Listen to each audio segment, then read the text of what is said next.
Olá, estamos aqui mais uma vez para continuar o nosso bate-papo sobre fé e razão. Estamos novamente com o diácono Aguimar e com o catequista Paulo Franco para continuar aqueles esclarecimentos que iniciamos na semana anterior.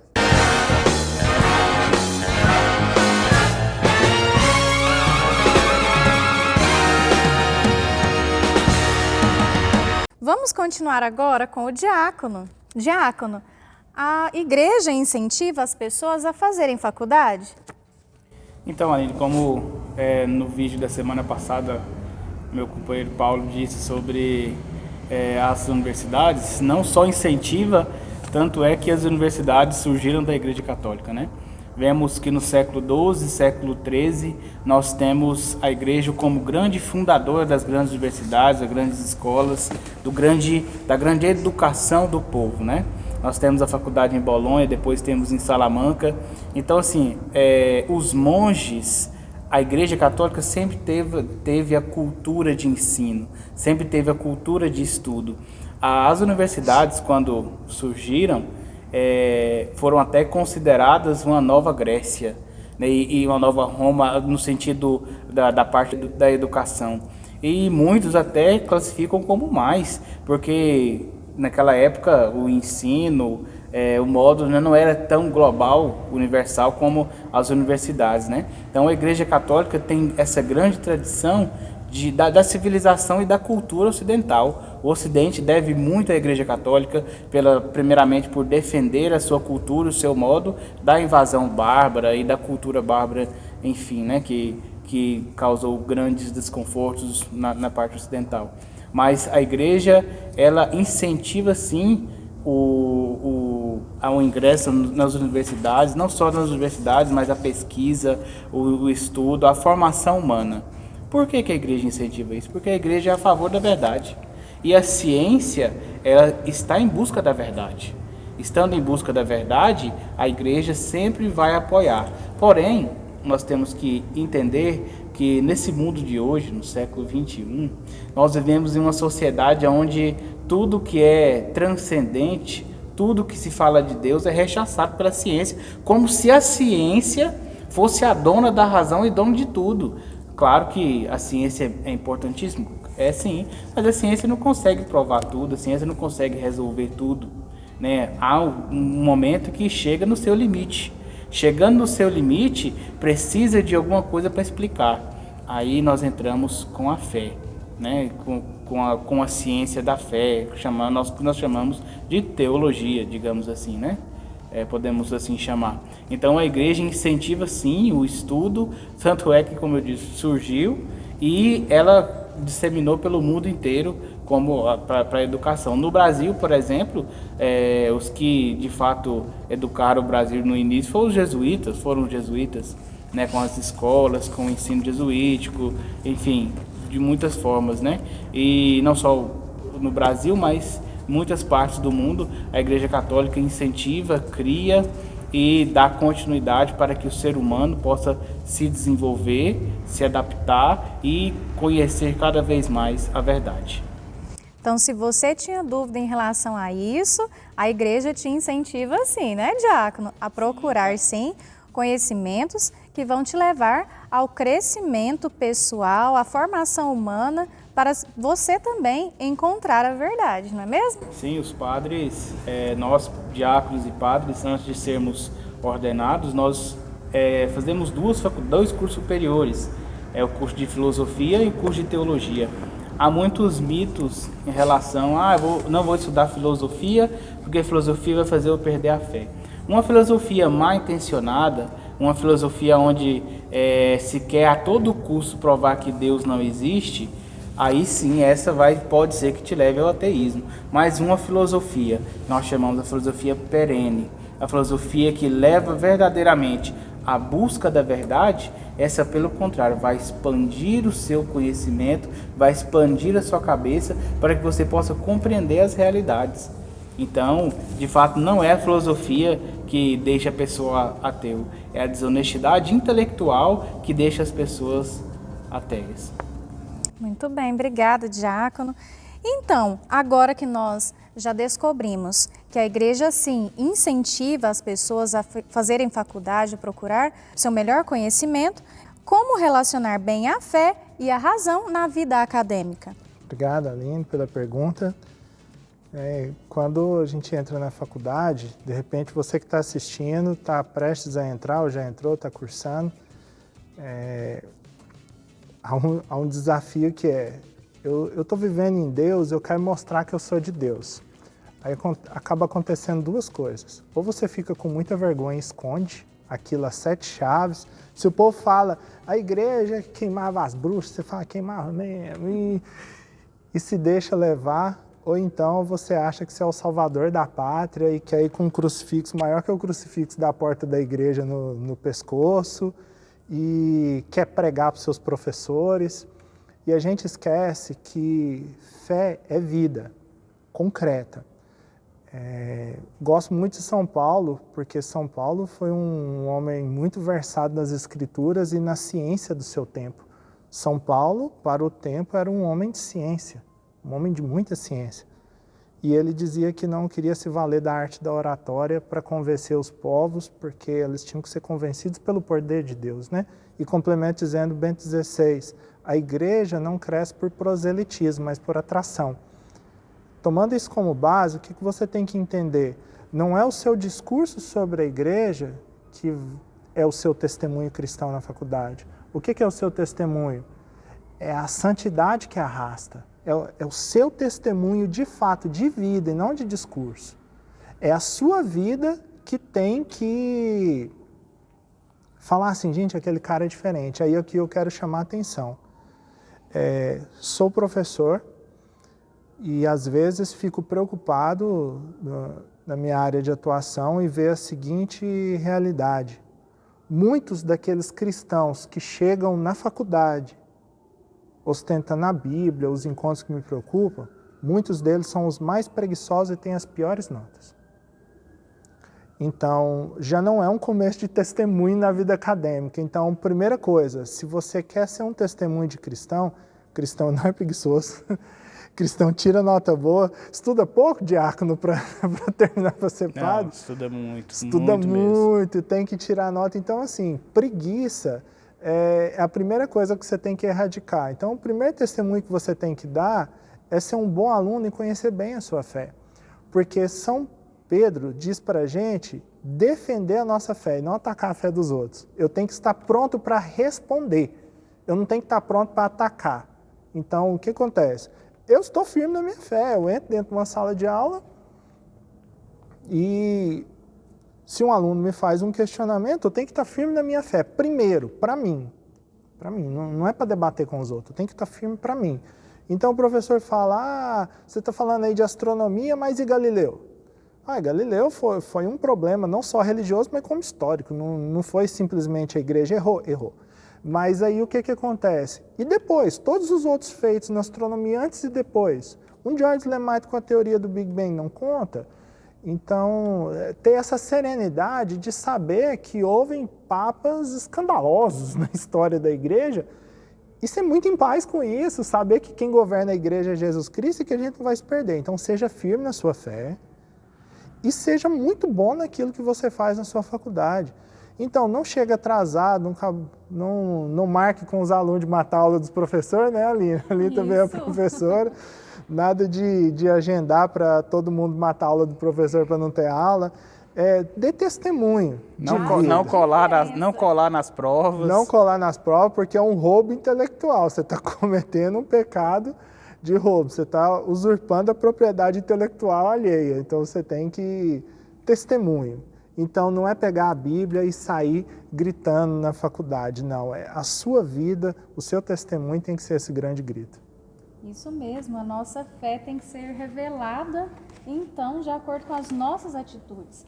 Então, se você está ingressando na vida acadêmica, seja você a fazer essa diferença e a mostrar, então, como revelar a sua fé através das suas atitudes, dando o seu testemunho, assim como Paulo Franco falou para nós.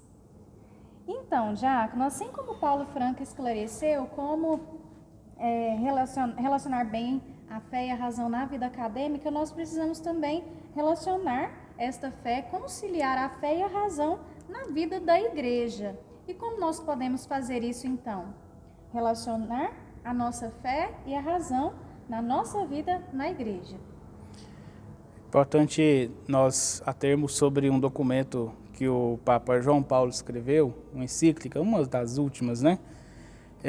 Chamado Fides et Ratio, ou seja, fé e razão. Então, para você que quer pesquisar e saber mais sobre esse assunto, e alguém de fato de grande gabarito, João Paulo II, depois pesquisa Fides et Ratio, ou seja, fé e razão.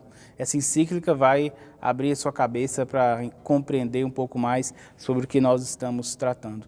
Na encíclica, ele diz que a fé e a razão são como duas asas que elevam o espírito humano para contemplar a verdade. Aí nós podemos compreender que não há oposição entre fé e razão. As duas caminham juntas, né? Aonde uma vai, onde uma para, a outra pode explicar mais e ir além. Então, as duas se complementam, as duas compreendem duas realidades diferentes, mas leva o homem a contemplar a verdade. Primeiro, a razão leva o homem, digamos, né, a contemplar a verdade natural, mas a verdade natural, levando a verdade natural, nós também podemos compreender o próprio Deus. Os homens de boa vontade, somente pelo uso da razão, isso quem nos fala é o Concílio Vaticano I, pelo uso da razão, consegue chegar a um Deus criador, a um Deus. Vai olhando toda a natureza, tudo aquilo criado, e consegue chegar à concepção que as coisas não acontecem do acaso. E por acaso, por exemplo, faço uma pergunta. Você que tem uma árvore na sua casa, imagine, você tem um pé de jabuticaba. Por que o pé de jabuticaba não dá maçã? Se fosse o acaso, as coisas teriam uma desordem. Mas por que cada coisa é organizada segundo a sua constituição, a sua essência? Porque existe uma organização. E quem organizou tudo isso? Como foi feito tudo isso? Né? Então, a fé e a razão, elas compreendem um conhecimento da verdade. E o homem, por si só, busca a verdade, naturalmente. Mas aí a fé vem nos mostrar que, além das verdades naturais, existe algo sobrenatural, algo transcendente. Então, na nossa vida, a fé e a razão, elas não são opostas. A fé ajuda para que a razão não se torne misticismo, para que a fé não se torne um mito. E a fé controla a razão para que ela não se torne um ateísmo, um relativismo, um materialismo. Então, uma se complementa e uma ajuda a outra a levarem os humanos, levarem a humanidade a contemplar a verdade. E essa verdade é Deus, o próprio Deus que é a verdade. Então, contemplando a verdade, o homem, pelo menos naturalmente e aqui agora, consegue se saciar. Então, nós percebemos que é necessário um equilíbrio, né? Porque elas se complementam, fé e razão se complementam, não é mesmo? Sim, exatamente. Como nós já falamos aqui sobre essa temática, fé e a razão, devem caminhar juntas. Você deve estudar, sim, deve pesquisar, deve ir o mais fundo possível. Porém, a fé é acreditar em Deus, é a certeza da posse daquilo que ainda não se tem. Ou seja, o céu, a bem-aventurança. E também acreditar porque Jesus toca a vida de cada pessoa. Então, para aqueles que têm dificuldade de crer, que estudam muito, mas têm dificuldade de crer, tem que pedir ao Senhor que aumente a fé, que nos dê a fé. Como Paulo disse, também disse, quantos cientistas foram católicos, cristãos, que acreditavam em Deus, e quantos cientistas hoje, cristãos, que acreditam em Deus, e estão aí estudando, indo a fundo, né? Tanto é que o Vaticano tem sua própria parte da ciência, onde padres estudam para que de fato possa contribuir com a ciência no mundo. Então não é a fé que atrapalha as pessoas a crerem, é a desonestidade intelectual. E lembrando também que para que a nossa fé seja alimentada e para que ela seja consolidada, precisamos também estudar essa fé e buscar na igreja o aprofundamento da mesma. Exatamente. Uma pessoa que não estuda a sua fé, primeira coisa é ela vai deixar a igreja, porque ela não sabe o que está acontecendo aqui, ela não sabe aonde ela está inserida. Depois, uma pessoa que não estuda a fé, qualquer vento de doutrina, qualquer pessoa mal informada ou treinada como um papagaio que chega e fica jogando na cara alguns versículos bíblicos, algumas coisas, vai convencer aquela pessoa de que a fé da igreja, a fé que ela tem, não é verdadeira, e ela vai logo mudar de religião. E depois, a pessoa que não estuda a fé, ela nunca entrará profundamente naquilo que ela está vivendo. E isso é uma perca muito grande para vocês, para nós cristãos, e de modo especial para aqueles que não estudam, não sabem quem é Jesus Cristo.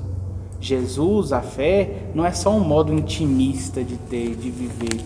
Nossa, eu sinto Jesus e isso e pronto, acabou. Não, não é isso, não. É assim, isso. Tem esses momentos, tem. Mas a fé é uma decisão, é uma escolha e é vida. E para que isso aconteça, tem que se conhecer Jesus profundamente. E Jesus se conhece por meio, primeiramente, do encontro pessoal com Ele, depois com a Escritura e com aquilo que ensina a igreja e os santos. E dessa forma, sim, nós então conhecemos Jesus por inteiro, não uma parte dele ou uma imagem mal construída disso. Muitas pessoas que deixam a igreja é porque de fato não conhecem a igreja. Não conhecem Jesus, não conhecem aquilo que ensina a igreja, não conhecem o que propõe a igreja. Aqueles que conhecem a igreja e de fato vão a fundo, se apaixonam por ela e vivem a vida toda nela. Muito obrigada, diácono. Já nas nossas considerações finais, relacionando a isso que nós estamos falando, eu quero agora perguntar para você, Crismando, como anda a sua fé e como anda o seu aprofundamento na fé? Agora, para encerrar, falando um pouquinho sobre isso, quero convidar o catequista Paulo Franco a dar as suas considerações sobre isso. Você catequizado que está nos acompanhando, tem um convite para você, seja autêntico. Não brinque com a sua vida. Quando for estudar, estude. Quando for rezar, reze. E tenha essa consciência que a fé católica, essa fé que você recebeu de berço, ela te alimenta e vai te conduzir a uma verdade mais plena do que você pode enxergar. Porque a ciência, ela tem um limite, como o diácono disse, e esse limite é: eu sei que uma coisa acontece desta maneira, mas o para quê, o transcendente, qual é o sentido da sua vida? A ciência pode até codificar o seu DNA, mas ela não pode dar sentido para a sua vida. Só Deus pode dar sentido para a sua vida. Então, a ciência é uma asa, mas a fé é ela que vai nos levar, juntamente com a inteligência que Deus nos deu, a alçar esse voo até o céu. Muito obrigada, Paulo Franco. Eu espero que você tenha recebido, então, essas informações de coração aberto e tenha, então, esclarecido as suas dúvidas sobre fé e razão. Eu agradeço ao diácono, muito obrigada por esse bate-papo. Por nada, Aline. Obrigada também, Paulo Franco, pelas contribuições. E aqui nós encerramos e pedimos para você: fique firme na sua fé e também esteja conciliando com a razão. Então, para encerrarmos, peço agora o diácono para dar a nossa bênção final. O Senhor esteja convosco. Ele está no meio de nós. Por intercessão de São Tomás de Aquino e Santo Agostinho, desde e permaneça para sempre a bênção de Deus Todo-Poderoso, Pai, Filho e Espírito Santo. Amém. Amém. Até mais.